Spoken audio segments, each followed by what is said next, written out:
Action, please. Can we might as well just kind of get started. We had an overflowing session this morning, but it looks like there's a few stragglers. But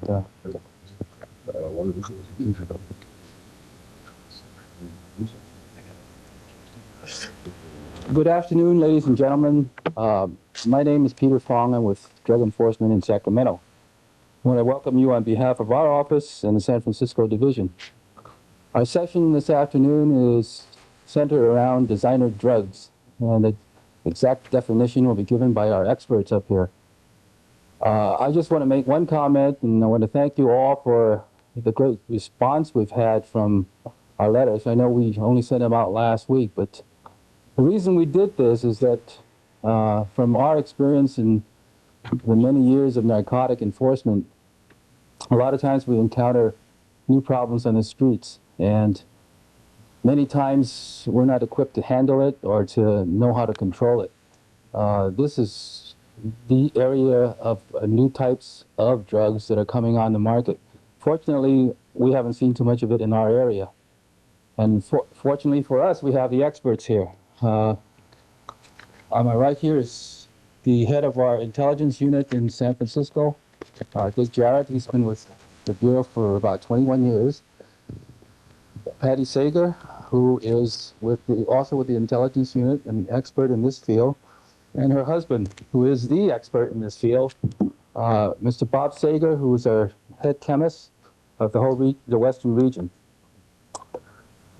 He'll get into the whole thing about the designer drugs, and again, going back to your agencies, please thank them for the good response, okay? And we'll tell you how to make contact in case you need more information or any other thing disseminated. Thank you. Dick's gonna start. It's sort of a rough time of the day, I think, to get started here. I know all the oxygen's down in your stomach and it's out of your brain, but I really feel that when Bob Sager gets into this program that you're going to be really amazed at what you're going to hear. About 3 weeks ago, we got some phone calls from our agents in various parts of the country. What's this new thing that we hear about? Some drug that, synthetic drug that they're making that's 80 times more powerful than morphine. There's another one that's 1,000 times more powerful. How do we handle it? How do we test for it? What do we do with it? So the boss, Joe Kruger, our SAC for the division, our ASAC, Frank White, myself, Patty, and Bob Sager, we sat down and we talked about it for about 2.5 hours. And what Bob told us scared the hell out of us. It really did. So Patty put together a cable and we put it out worldwide to all the DEA offices to warn them that if you got a certain compound that you thought you were buying that was heroin, for Pete's sakes, don't sniff it, don't do this with it. You're not going to find a test with it. We're trying to get more information on it for you. Just be careful. So that's sort of the whole object of what we have here today. And one thing that we'd like to impress upon you, when you go back to your units, we have handouts for you. Please copy them. Make sure that your uniformed patrol units get copies of these, because it may save their life, may save your life. I think I've said about enough. As we get into this, you may have a lot of questions. Feel free to ask questions as we go along.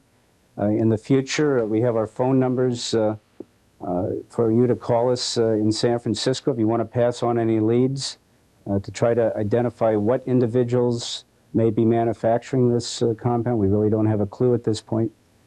We're here to help you. Also, this is being taped. If your departments would like to have a copy of the tape, please provide a cassette to Joe Lindsay or anyone here on the training staff, and they'll be happy to give you a copy of it. So Bob Sager, why don't you get started here? Thank you.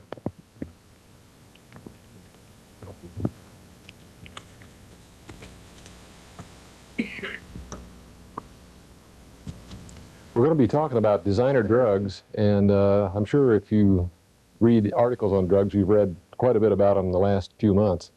And I find in talking to people that there's some confusion in their mind about what the term applies to. So today we're going to be covering the whole general field of designer drugs and why designer drugs. We're also going to be specifically covering the fentanyl compounds, the Demerol-like compounds, and MDMA. Those are the three that are in the news and seem to be the ones that tend to confuse people. This term, designer drug, was coined by some PR guy, and it caught on. It's clever. It's like designer jeans, and people like that kind of stuff.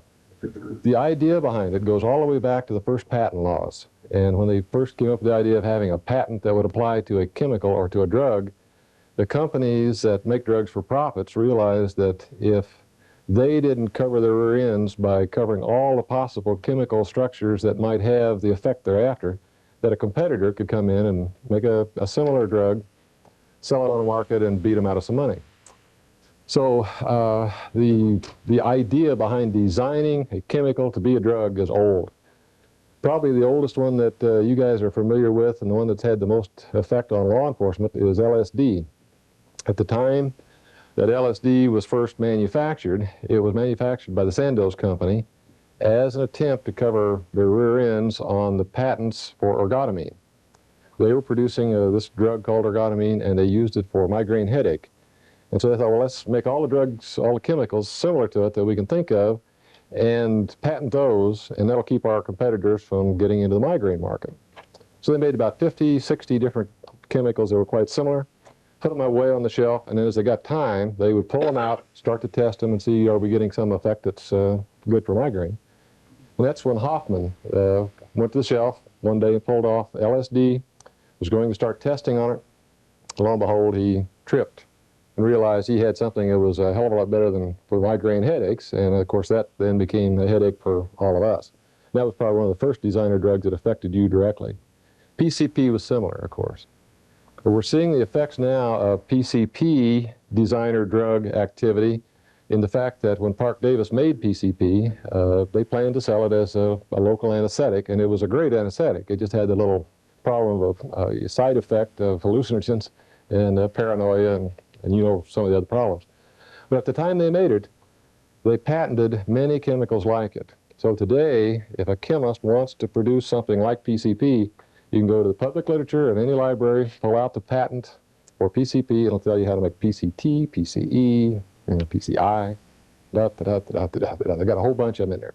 And those others are not controlled yet. We've controlled, PCE is controlled, PCT is controlled. That's as far as we've gone, and that's as far as they've gone. And we're trying to keep up with them as they go.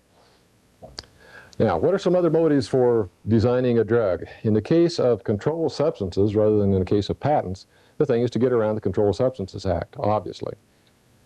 The other idea is to increase your profits. As we'll show you later, it tremendously increases your profits. And it solves your problem of source of supply. In the case of the designer drugs that mimic the heroin, you avoid the problem of having to get the raw material opium to make your product. Now, in going through the examples of how they go about designer drugs, we're not going to go through chemical formulas. So what I'd like to do is to use, in the case of the heroin and morphine,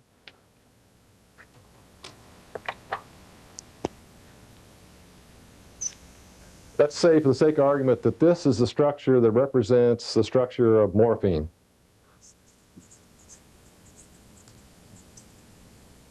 And let's let an arrow represent the effect that the addict wants. He wants the high that he's going to get out of taking the morphine.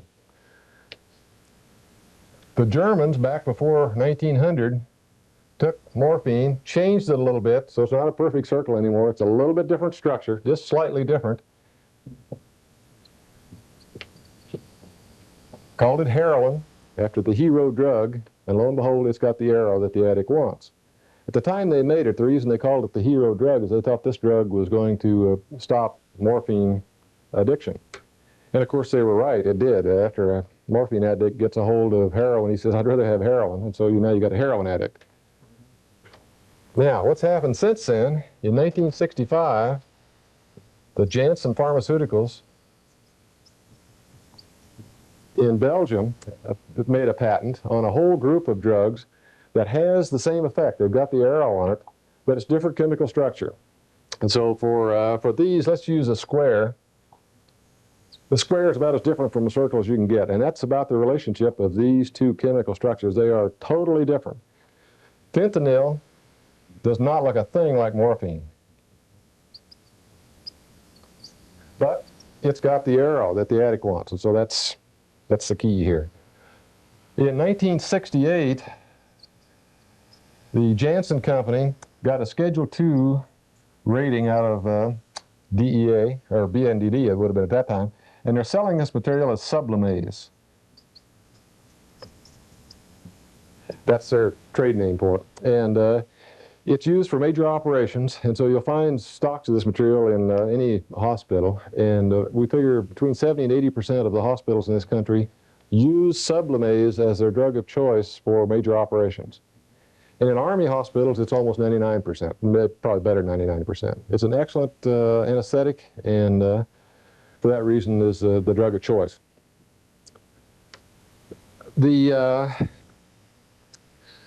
For those of you not familiar with it, let me describe just a minute the Schedule I versus Schedule II. In case of heroin, it's a Schedule I drug, and the U.S. government has said that this material will be considered contraband, and that we as a government recognize no medical uses for it in the United States. And so you cannot possess it, manufacture it, ship it, screw with it. You just can't have it unless you're a special researcher, and then they watch you real close. Schedule II drugs, on the other hand, are drugs that have some medical usage, but they have a high abuse potential. And so as a result, we let doctors use them in practice, but we watch it real close. Cocaine is a good example of that. So if you think in terms of heroin's a Schedule I, cocaine's a Schedule II, cocaine can be prescribed. That'll keep it clear in your mind. The penalties are different as well between those two classes of drugs. Okay, the other drugs that Janssen did, he's no fool, so he did the same damn things that the other companies have done, and he said, let's go out and make every chemical we can think of as close to this thing, and we'll patent them. So with that 65 patent, he made this material, got a little notch in it, called alfentanil. It's got the little arrow. He made another one. It's got a couple of notches in it. The structure is just a little bit different, and it's sufentanil. Well, that's got the arrow. It's got another one called lofentanil. And it's got notches like so. It's got an arrow. And these are materials that he's interested enough in that he's trying to get permission to sell them in his country. He also has in the patent other materials that he's not that interested in selling, but they're in the patent and they're available to anybody who wants to go pull them out of the literature, and they'll tell you how to make them. And one of the materials that we're seeing is 3-methyl fentanyl. I'll make it shaped like so, and alpha methyl.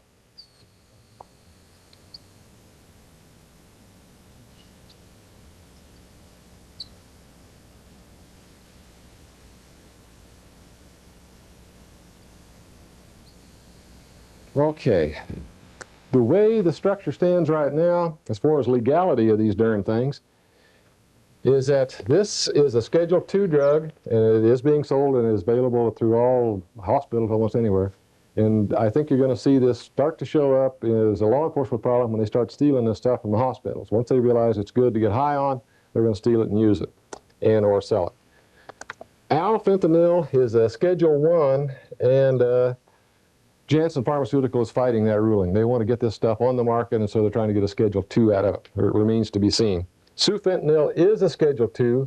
It is just now being marketed, and you're going to start seeing that being used in operation. So this is one that will be out before long. Lofentanil, no action's been taken, so we don't know where we stand. And in actual fact, then, one would have to say that this is a legal drug. You could sell this without problems. Janssen Pharmaceutical cannot sell it because of the Food and Drug laws, but some turkey can go cook it up and he can sell it because who's going to control him? Food and Drug doesn't control him, and we don't control him, and it's wide open. The alpha-methylfentanyl is a Schedule I, and that went in 1981. And 3-methyl is a Schedule I as of April 25th, 1985. We put this under emergency scheduling based on tools that Congress gave us in October. The law of October '84 gave us a right to control a material for 1 year if we can show that it's a hazard to the public and it's being abused and should be controlled. We've got until April 25th of 1986 to prove to the Food and Drug Administration that there's enough abuse of this stuff and it's a bad enough material that they ought to keep it under control. And so we'll be seeing what happens in the next year if we get enough information. I suspect what's going to happen, the guy's going to quit selling, it'll disappear off the market, and we won't have control over it a year from now. We'll have to go through the whole damn thing again, but we'll see how it goes. Now then, let's talk about amounts. Why this is a hazard to you and why it's a hazard to your community. Let me pass around a little vial I've got here. This is a vial of salt, and I have in here, we'll put it up here for reference purposes, I have 2.6 milligrams of salt, and that's equal to 2,600 micrograms. And usually that's shown by a backwards Y with a G by it. So if I use that as shorthand over here, you can remember it. In this little vial I'm going to hand around, I've got 60 grains, 60 granules of salt. If you divide that out, that means 1 granule equals roughly 40 micrograms. So let me pass this around. You all know what a grain of salt looks like, but I want you to remind yourself by taking a look at this darn thing and think of it in terms of a dose of these materials. Fentanyl is effective at 125 micrograms.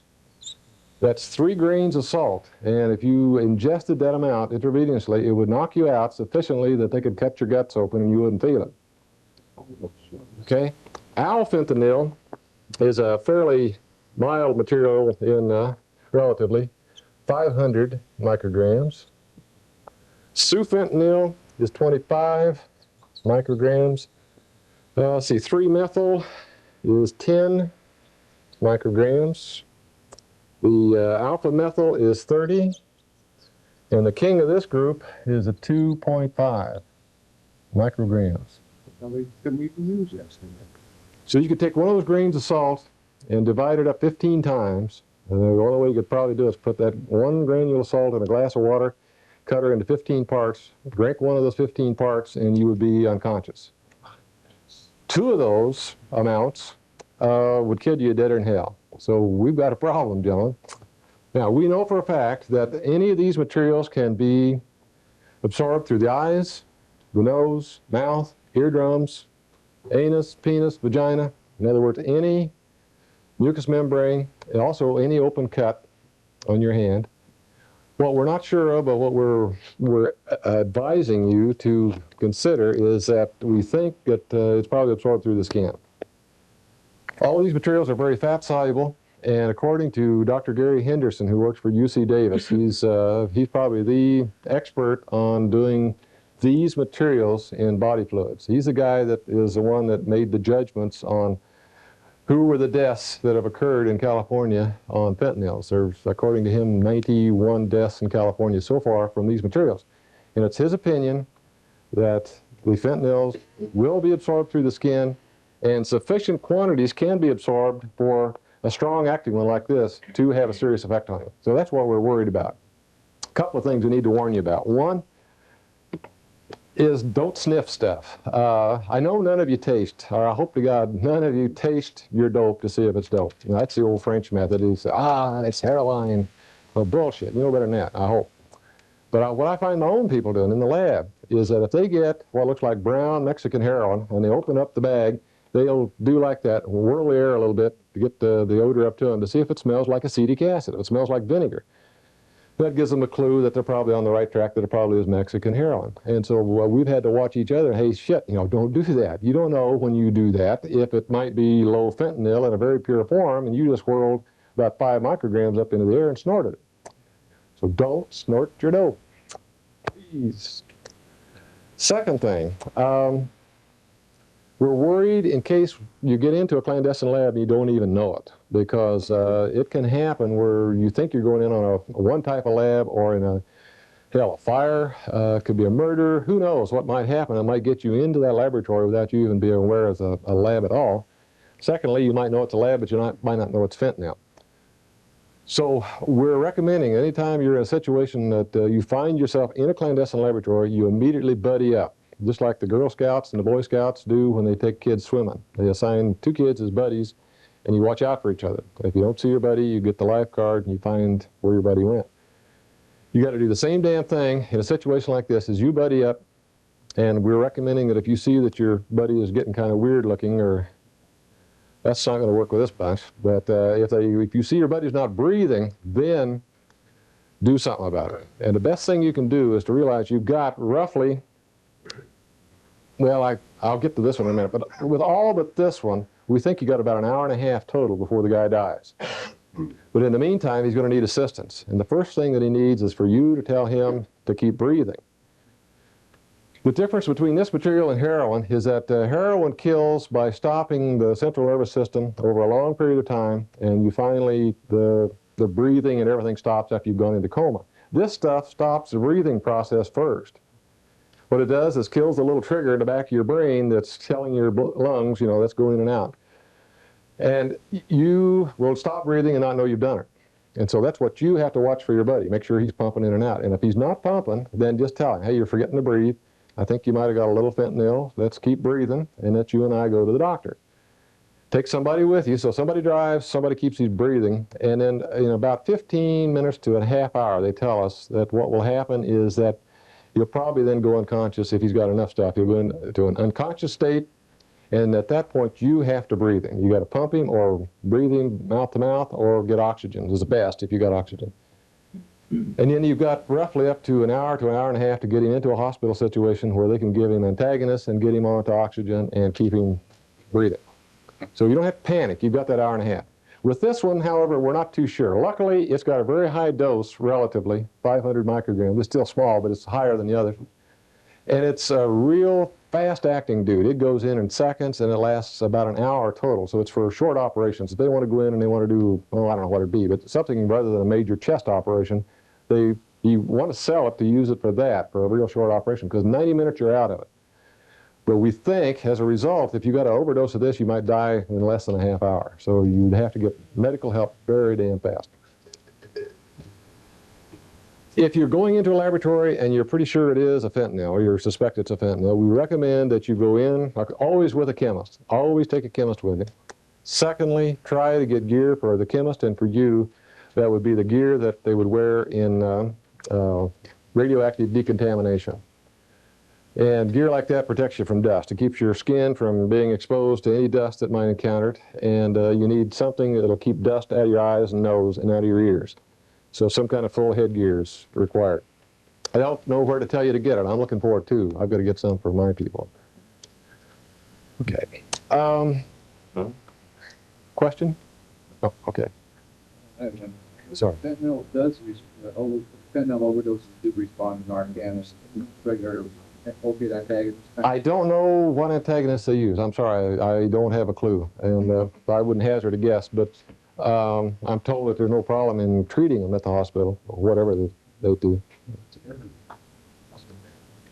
One of the funny things we've seen in samples we've been getting is they're mixing it with cocaine. The most recent mixtures have been 3-methylfentanyl, little small amounts of fentanyl, and cocaine. And we wondered for a while if they were making speedballs. We were told by some guys in Oakland and also by Gary Henderson over at Davis that they were told that they're selling this stuff as cocaine on the street to cocaine users.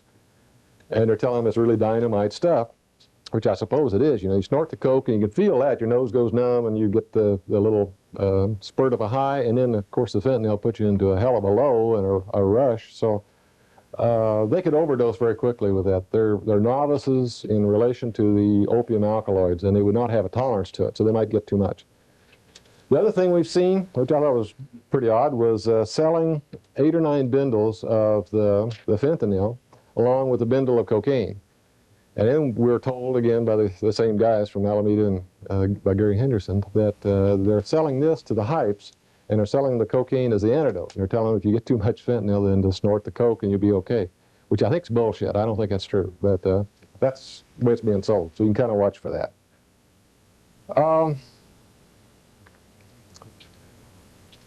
We mentioned the motives. Why do people want to do this? The primary motive is profit. Let me show you what you can do as far as profit. See, I can put it up here. Erase some of this. We figured out a real conservative estimate. We took kind of a high price on chemicals, we took kind of a low yield on product, and we took sort of a median line on the number of doses that you would expect to get out of it. And we figured that if you made, we took $150 in chemicals, you could make 500 grams of the 3-methyl. And 3-methyl, remember, is effective at 10 micrograms. And this is equivalent to 500 million micrograms. So you divide this by 10, you end up with 50 million doses. And this would be, even at a cheap bindle, I don't know what heroin sells for here, but it's assumed is $10 is probably damn cheap, isn't it? Any of you that know? Could anybody give me a better figure for 25? Okay. At $10 a dose, we're talking $500 million. It's enough to buy a small country.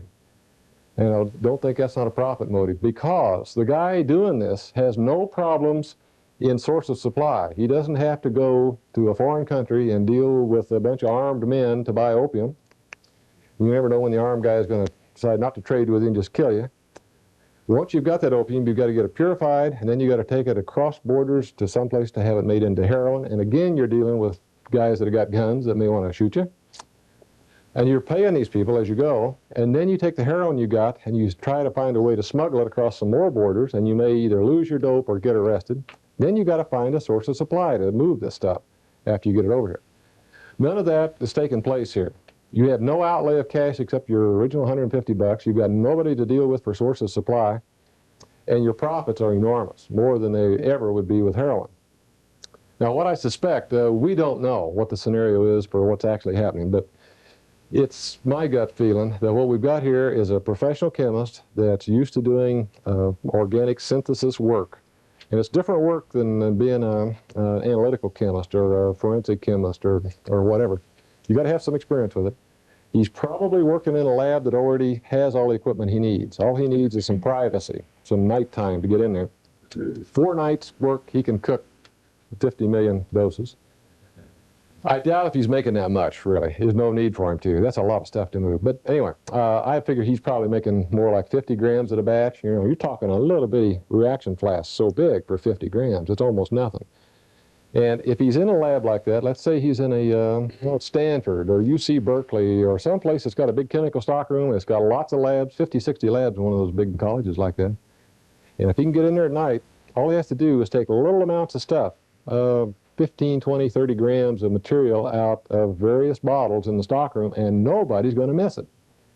And he cooks the stuff up, and each night when he's done, he puts it, the semi-finished product in a bottle and labels it Coca-Cola or whatever he wishes, and nobody's going to know the wiser. You're not going to detect this guy by odors. You know, in a speed lab, a lot of times the way we hit a speed lab is that the neighbors complain that it smells like a dead whore next door. And that's not going to occur here. This guy is in a lab that already smells like a lab, and so they're not going to be surprised if they smell odors coming out of there. I doubt if you're going to get him through informants that are dealing with him on a regular basis, because I think what this guy has done, he's got it 1, 2, 3, or anyway, a small cadre of people that he sells to, and he sells mixed finished product, ready to go into the arm. And so you don't have a distribution network that's going to work its way back up and finger each other as they go. It's got to be one of these guys he deals with to give him up, otherwise we're not going to get him. So the market in this appears to be different than it is in heroin. In heroin, as you well know, what happens, you bring in pretty high-grade stuff, that man sells it to the next man, and he cuts it, and then he distributes to more guys. It's a little pyramid that it goes down, and each guy cuts it as it goes. That's not happening with this drug. They're taking the pure stuff at its source, in my belief, and cutting at that point.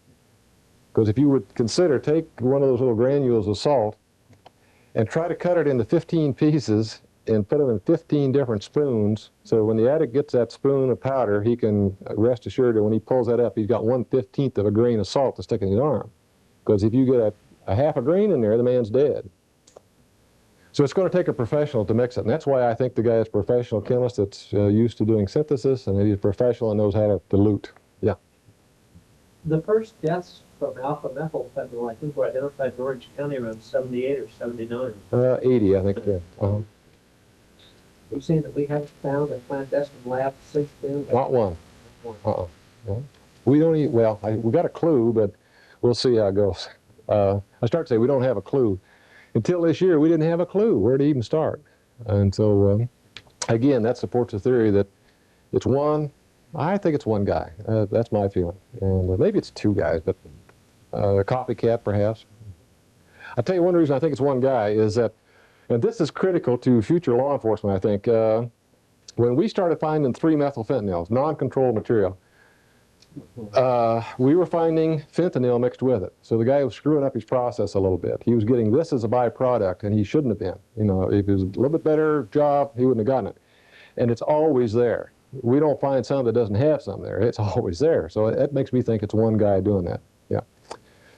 But now, one of the things that, if this continues, if the same guy keeps cooking, you know what he's going to do now. This is control, so he's not going to be a fool. He's going to say, well, hell, I'll just go back to the patent, and I'll go da-da-da-da-da, and I'll pick this one, and I'll start cooking that one.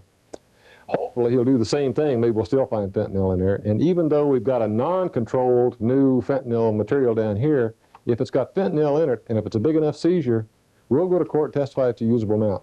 If it's up at a high enough level, and then we can prosecute him anyway. Yes, prosecute the sellers. I don't know how we're going to work back to the guy making it. Okay. So I wanted to give you some statistics on how this thing is on the increase. You'll be getting this handout right after the class, but and I'd like for you each to refer back to it for yourselves, and as Dick indicated, copy it for the other guys and people in the department, because we'd like to get this word around if we can. Maybe this would be a good point. Is anybody in this area seen or heard of fentanyl here that you think it's in your area? We got anybody that's seen it? That's what we got this morning. There was Tracy has seen some, Stockton, Modesto, Fresno, and it's sort of a pocket down in that area. And here around Sacramento and north, we haven't heard or seen any. And the pattern, the way it went, is it started in South Bay, down around San Jose, Santa Clara County. It kind of moved up the peninsula, up as far as San Mateo. And this is over now about a year and a half period. It moved around into Alameda. And at that time, we started seeing it out in Fresno, Modesto, Stockton, Tracy. Well, Tracy just recently. Then it went to Marin County, then Contra Costa County. And just this last month, we had the first 2 cases in San Francisco, which is odd. Well, San Francisco, usually they'll snort, shoot, and drink anything you give them. But fentanyls, for some reason, did not hit that market until just recently. So we don't know what's going to happen. You guys maybe get bypassed altogether, and you won't have any fentanyls here at all. But you look at that profit motive. Getting it and not know it. Because That's true. we don't have a field test for it. You could be out there and dropping your powder in there from a guy you've been buying from regularly, and all of a sudden it's going to come up no dope. And out of the marquee, it'll turn to orange or something like that. You may have fentanyl. There's only 2 or 3 places in the state you can go to that have it tested. One's Gary Henderson. What's he charging about $100? Henderson will do the test, be charging $100 a test. So if you're going to have it done there, it's going to cost the county or the city or whatever. Methadone program in Sacramento submitted some 40 to 50 urine samples of users in the clinic to the winners. With the assist with this research and give us information whether or not it was Any results yet on it? negative for fentanyl. Okay. Said 40 or 50 urines from the Sacramento County area of users have gone to Gary Henderson, and they all came back negative for fentanyl. So that's an indication you probably don't have it yet. Let me read you the stats real quick. You can go through these when you get the handout, but the exhibits coming into DEA laboratories, 1981 we had 1, in 1982 we had 3, a great big increase. 83 went to 9, then last year jumped to 37 exhibits. Now this is just stuff we're seeing, and as Dick indicates, there's a lot of cases where the lab will come up negative, and so you just say, out of hell with it, there was nothing, and that happens, and you forget it. This year, compared to that 37 for all last year, we did 29 exhibits so far this year. That's in the first 4 months, and We also did a dozen for San Mateo and San Francisco that they brought into, and their chemists ran it at our place. So that's not part of my statistics. But we've got more cases in the first 4 months of this year than we had all of last year. And I predict that's going to continue to go up. What we're trying to work out now is how we're going to handle the workload. And we don't have a good answer. Right now, our backlog's so damn bad, I don't know what we're going to do. The state is going to try to get equipment for the state laboratory so that they can run this thing. You have to have a GC mass spec to run it. Henderson's got one, I've got one, San Diego DEA lab has one, and that's the only ones in law enforcement that are available to be used for a drug program. The state crime labs up here have 2 GC mass specs, but they only use them for tox work, and they don't use them for drugs. So, you know, until something happens, we're not going to be able to run them at the state level. But I can't run every damn fentanyl that's going to start coming out of, we can't handle the ones we're getting out of the Bay Area now. If you guys start getting them, I'm dead. So we got to work something out and do it quick. In terms of control, a fellow from the AG's office, the California State AG's office, was here this morning, and he said that they hope in less than 2 months they will have the state law changed to cover all these analogs. So that'll be a good beginning. We'll have at least a method of control at the state level if we can figure out how to prove they got it. So that's where we stand, and I think you need to go back to talk to your money people and talk to your lab people, and let's get something worked out. Okay. Okay, let's, good. I knew there was something else, but I couldn't see it in here. Wanted to mention on precautions when you're going into a suspected fentanyl laboratory, or if you're dealing with a large quantity of suspected fentanyl, is be considerate of your dogs. The dogs are not going to smell fentanyl. They won't alert on it, but if they're sniffing into fentanyl that's mixed with cocaine, they'll alert. And they may run the risk on even something that doesn't have a controlled substance of getting too close to one of the fentanyls and getting a lethal dose. So again, watch your dog. If you're a dog handler, make sure that he doesn't stop breathing. And then get somebody else to get him out the mouth, I guess. Okay, let's go on to the other type of designer drug that I wanted to talk about today. And let's use these same circles for the structure for morphine and for heroin. And we'll go back to the Germans again. Back in World War II, the Allies had the Germans bottled up so bad by about 1943, 42, 43, they couldn't get opium anymore. And so they couldn't get morphine to use on battlefield cases for operations and for shock and all that kind of stuff. So the German scientists developed a new chemical. It doesn't look a darn thing like the morphine molecule. It's called Demerol. And lo and behold, it's got the arrow on it. That's what they needed. And so they could go to the laboratory and synthetically produce this material, which would have the same effects, namely killing pain for guys who were injured on the battlefields. The Germans used the name pethidine, and you'll still see that today on some bottles. So if you run across that someplace, it's also called meperidine. And you may see that on certain bottles. This stuff is a Schedule II item. It's effective at about 100 milligrams. And in relative to this stuff, that's 100,000 micrograms would be the normal dose. And it's been around for years and years and years. Well, at the time the Germans made this stuff, they made a patent. And they covered a whole group of compounds, and sure as hell, somebody went to the patent, probably, I guess that's where they get the information, and came up with a reversed ester of this material, which is, oops, I got the wrong one. We'll shape it like that. It's got the arrow. It's called MPPP, and it was never used in commerce, and so it never got a common name. That's the initials for its chemical name.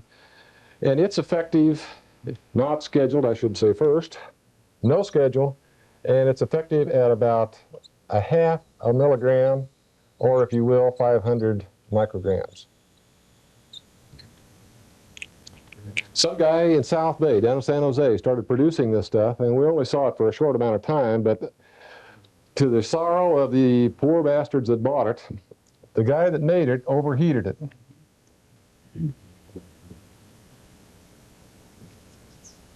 And he ended up with kind of a weird looking little breakdown product here called MPTP. This has no arrow. It has no effect as far as we know as far as a narcotic. The effect it does have is it causes Parkinson's disease. And Parkinson's is a disease of the brain, causes shaky, uncontrollable shaking, and you have no control of your muscles. It's ultimately fatal. It's incurable. And we've had over, I guess, over 100 and some people affected by it so far. The neurologists are just tickled to death with this because now they've got all these guinea pigs that they can deal with that have this induced Parkinson's. And they're theorizing, let's suppose that this is a chemical that's produced by some people's body that causes Parkinson's. If it is, then they might find a cure. So they're all excited and they're working on it. We're kind of in a hassle right now. We have not seen any more of it, and so we believe that it was sold for a short time. The guy found out he was causing Parkinson's, and he probably got the hell out of the country, because if those addicts had caught him, they'd have killed him. But that's our scenario. The Disease for Communicable Disease Center Control, I'll get it right here in a minute, wait a minute, CDC, Communicable Disease Control Center in Atlanta sent some people out to study this phenomenon, to take a look at this Parkinson's problem. And they're still seeing cases come in. So their thesis to us is that we're not doing a good job, otherwise we'd be seeing the stuff, and they say it's still being sold. It remains to be seen. We don't know whether it's out there or not. People are writing articles on it. The CDC is all excited about it, and they're putting a task force down there to try to buy some of this stuff and see if it's still on the street. So that issue is yet to be resolved. But the warning to you is, again, don't taste or sniff unknown materials, because if this is sold, it will be sold as heroin. If you take a little whoopee like that, we have no idea how much of that stuff it takes to give you Parkinson's. But we know damn good and well, if you get enough in you to give it, you'll never get over it. So don't whoopee up your dope. Okay, the last one I want to discuss with you is in a whole different class of compounds.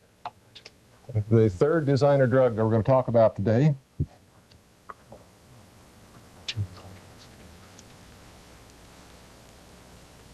And this one, you go back to several old compounds that they're trying to mimic, but probably the best one for illustration purposes is mescaline. It's one of the old timers. It's been around forever and ever. And we'll call this its structure. We'll put little crosses in here to show that this is the way it's put together, and this is its effect. And the kids like this. This type of hallucination is long, it's loud, it's noisy, it's bright. It has the disadvantage that they throw up first, but then they go into this long trip that's got a lot of, it's a light show. They also like it because the Aztecs and Mayans and Indians used this for years and years, and so it's got a tradition, and you know, they go for that kind of stuff. Unfortunately, there's none of it around much anymore, because the kids go out in the desert and they dig the whole cactus up.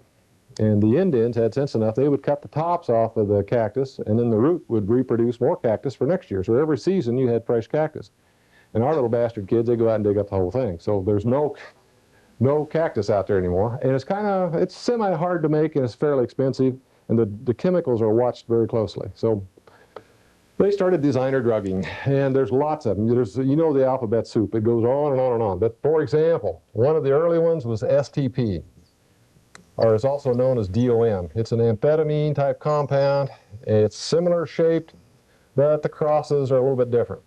This got the arrow. Has a general effect, long-term action, and it mimics not only mescaline but also LSD. And at the time this hit the street, if a kid came into the emergency room and was wired, a lot of times he didn't know what he had, or if he thought he knew what he had, he was wrong. But he looked like he was on LSD, and at that time they would give, as a first thing, Thorazine, the tranquilizer, and then they would take him to a psychiatrist and see if they could bring him down. Well, Thorazine mixed with STP will kill you. And so they lost a lot of people. And then this sort of got unpopular as a result. Well, then they did a little mind scratching and they came up with MDA. Another amphetamine compound, very similar, has an effect that's similar, and so on. And it just goes on and on and on. One of them you might remember out of the past, it was an interesting phenomenon. It was PMA, another amphetamine, real simple one. Just got one little group down here on the bottom. It has a little arrow, a little bit of hallucination, but it's tight. If you take just the right amount, you hallucinate. If you cross that line just a little, you're dead. And we had 18 deaths in 4 months in Canada and the United States, and that got very unpopular. So that fell out in disfavor. The one that I want to talk to you about, and the one you're going to see, you have seen already, I know, in the newspapers, is MDMA.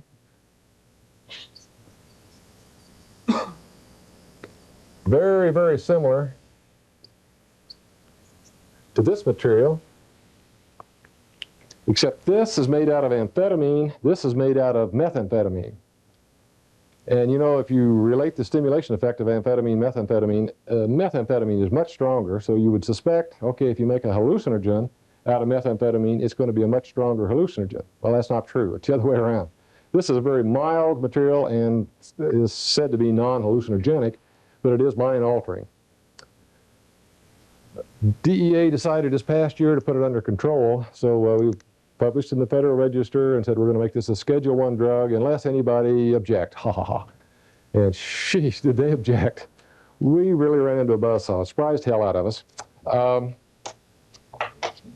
Turns out that stuff was patented in either 1912 or 1914, sometime back in that era, and the patent elapsed before anybody did anything with it, and so now it's on the open market. Anybody can use it that wants to, and it's not controlled. The psychiatrists have been using it all across the country for years, and they claim that this is a great thing for their therapy with their people. And they're objecting like the dickens, and they've got a big group together, and they're making the objection. I found their arguments interesting. Our side's published in the Federal Register. There's a lot of articles published on this thing. I would recommend in your handout that you read this Brain Mind Bulletin. This whole issue is devoted to the issue of MDMA. What's it do? What's it all about? And it'll give you the other side. It's interesting reading. And it'll bring you more up to date on what's the issue is that's coming up in our hearings. We're going to have hearings in California and Washington, D.C. soon. It's going to be a big hot issue. One of the things that's at issue here is the right to practice medicine, and that's what they're arguing. You might be interested also to subscribe to this. We subscribe in the lab to this thing, and it keeps you up to date on what's going on in brain research, what's happening with a lot of different drug research. And as we say, it's at the very foreskin of science, so you might want to subscribe. But I recommend it to you to read. Right, yeah, I was going to give you some of the street names on it. You'll see it sold as Adam. You see they're just turning the letters around a little bit, making the word Adam. Or they sell it as Ecstasy. That's spelled out E-C-S, yeah, Ecstasy. Or you'll see it just as the letters, X-T-C. Those are the only names I know it of, but this is where I first found out that we were having a hell of a confusion problem. When you read an article about designer drugs, I had guys say to me, hey, I just read the article on designer drugs, and isn't that the shits that Adam causes Parkinson's? Or they'd say, you know, how come I've never seen this stuff sold as China White, and yet that article said it was because of the designer drug. So that's one of the reasons we wanted to hold this class, is to get these things separated in your mind a little bit better. That's your question up there? Or? No? Okay. Okay. Lastly, I've got a tape that I want to play for you that's just too good to pass up. I got it from a friend over in Berkeley. He doesn't know where he got it. He's had it for years. It came from the 60s, best we can tell. It runs about 7 minutes long. It's called The Perfect High. I think it's by George Carlin, but I don't know. You can let me know what you think. See whether or not you think it's Carlin. See if we can get this right. It's real fuzzy. This is the 47th copy of the 47th copy.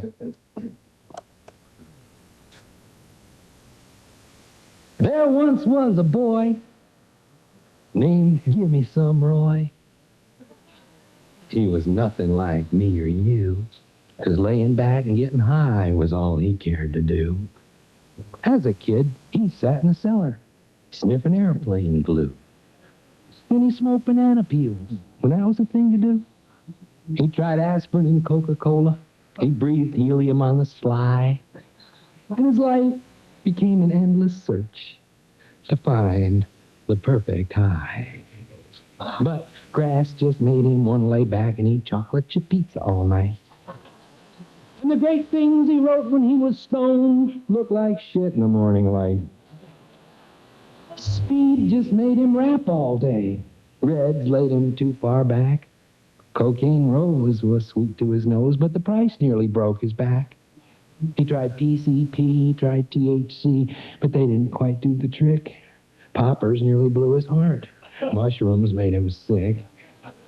Acid made him see the light, but he didn't remember it long. Hash was a little too weak, and smack was a lot too strong. Quaaludes made him stumble. Booze just made him cry. And then he heard of a cat named Baba Fats who knew of the perfect high. Now, Baba Fats was a hermit cat, lived high up in Nepal, high on a craggy mountaintop, up a sheer and icy wall. But hell, says Roy, I'm a healthy boy, and I'll crawl or climb or fly till I find that guru who give me the clue as to what the perfect high.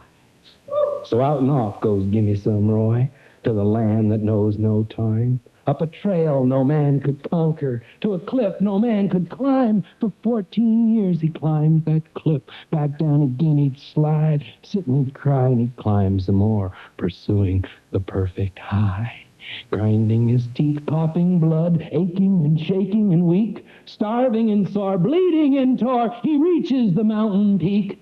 His eyes blink red like a snow-blind wolf, and he snarls the snarl of a rat, as there, in repose, and wearing no clothes, sits the godlike Baba Fat.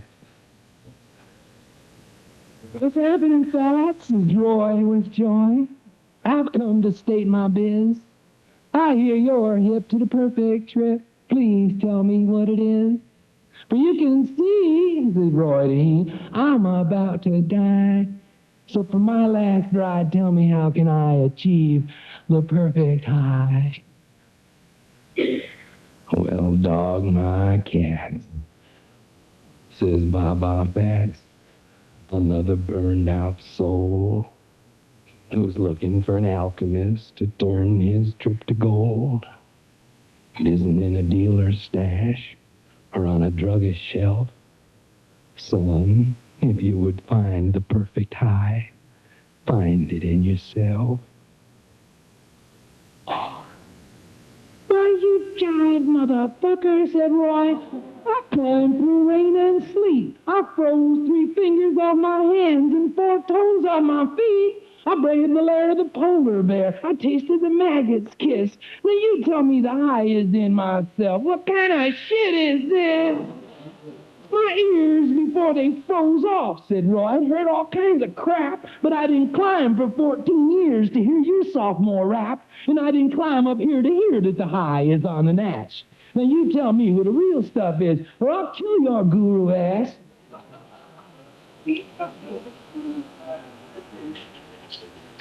Okay, says Baba Fat. You're forcing it out of me.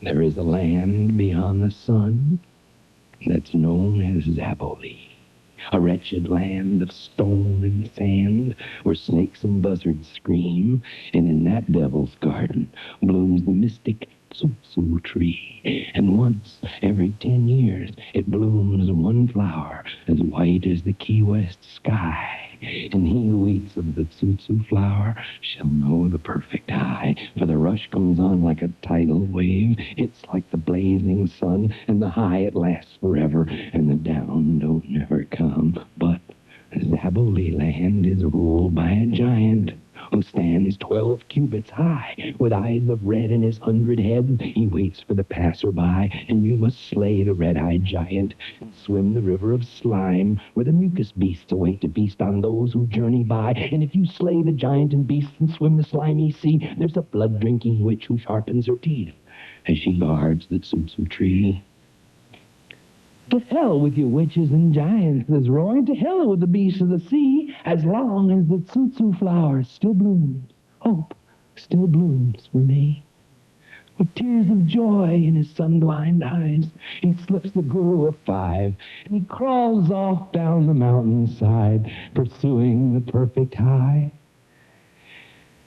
Well, that is that, says Baba Fat, sitting back down on his stone, facing another 1,000 years of talking to God alone. Yes, Lord, it's all the same. Old men of bright-eyed youth. It's always easier to sell them some shit than it is to tell them the truth.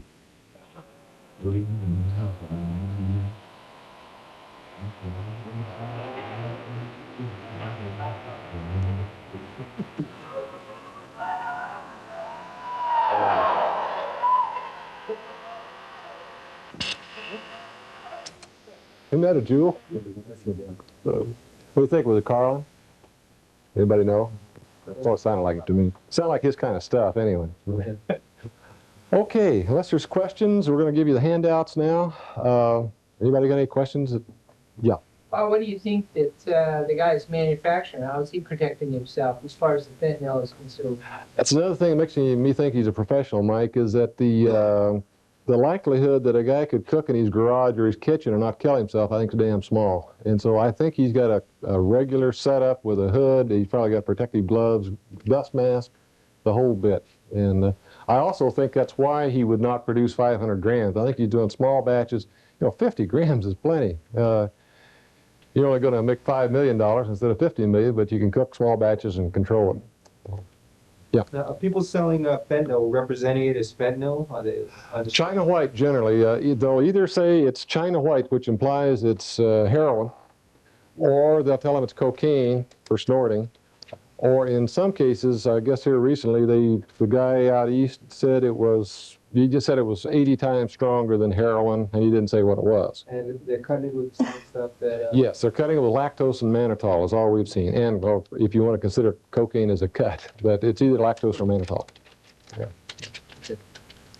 Yeah. What's a plasma line? How does it last? I don't know. I don't have a clue.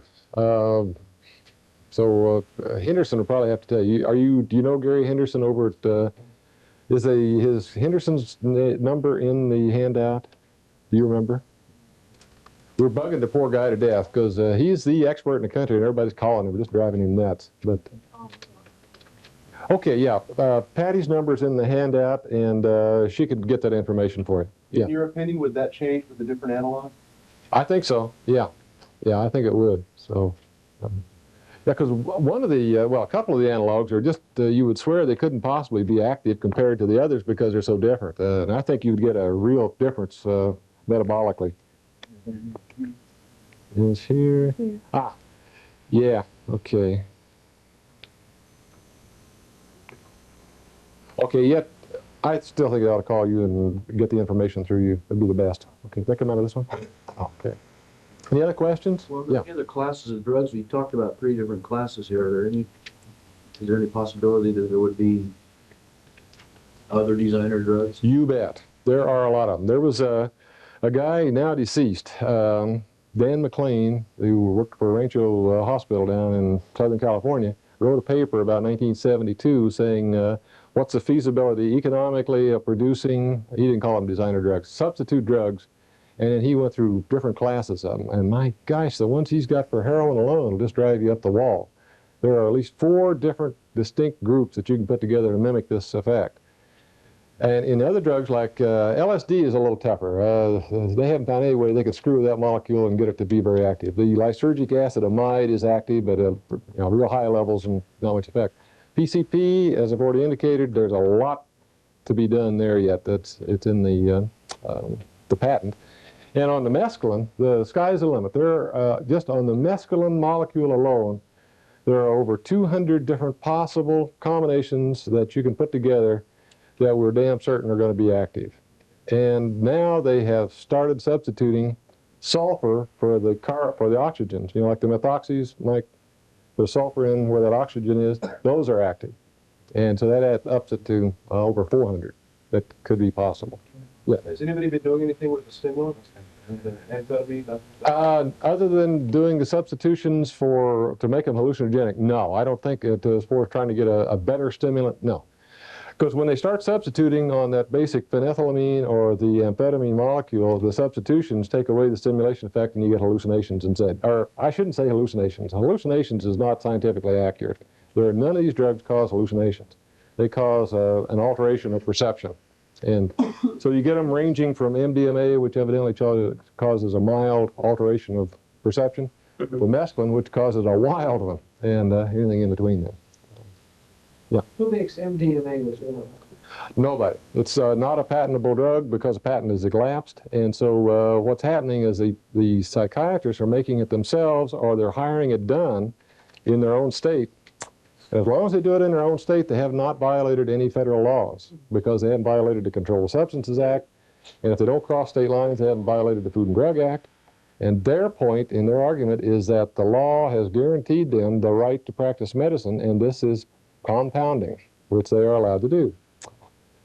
And it's going to be a big argument. The big drug companies have gotten behind this. That's one of the reasons we're going to have a problem, is that the big drug companies see this as their chance to get a group out front and say, okay, you guys go fight and we'll help you. Because their argument is that if DEA has a right to come in and say, hey, we don't know anything about this drug, but we don't like it, we're going to control it, they might catch some poor drug company about $6 million into the research, just ready to say we want an IND on this thing. And if they do, then the IND is dead. There's no chance in hell you'll ever get the investigational new drug application, and you just shot $5 million. So you can see their side of the argument. So it's a real freedom issue, and the drug is sort of hanging around in there. You know, that's not really the issue. The issue is some of these patent and practicing medicine and who can compound is the problem. What's the therapeutic benefit of physicians who are doing MDMA? They're claiming that in therapy they can get a level of, what do they call it, identification between client and patient in a single session that would normally take them a year, 2 years to get. Read the thing out of the Brain Mind Bulletin. It's interesting. Yeah, they both take it. Now that's one thing that's interesting, is that they both take it at the same time. And it sure is. Yeah. You guys realize this has been going on for, I don't know, 5, 6, 7 years? The one guy's had 500 patients. So it's a real underground. It surprised the hell out of us. Yeah. On this fentanyl, you say you only need $150 worth of chemicals. Yeah. How are you going to spot a lab if you walk into that? Not a chance. We were talking about that at the lab. Suppose, just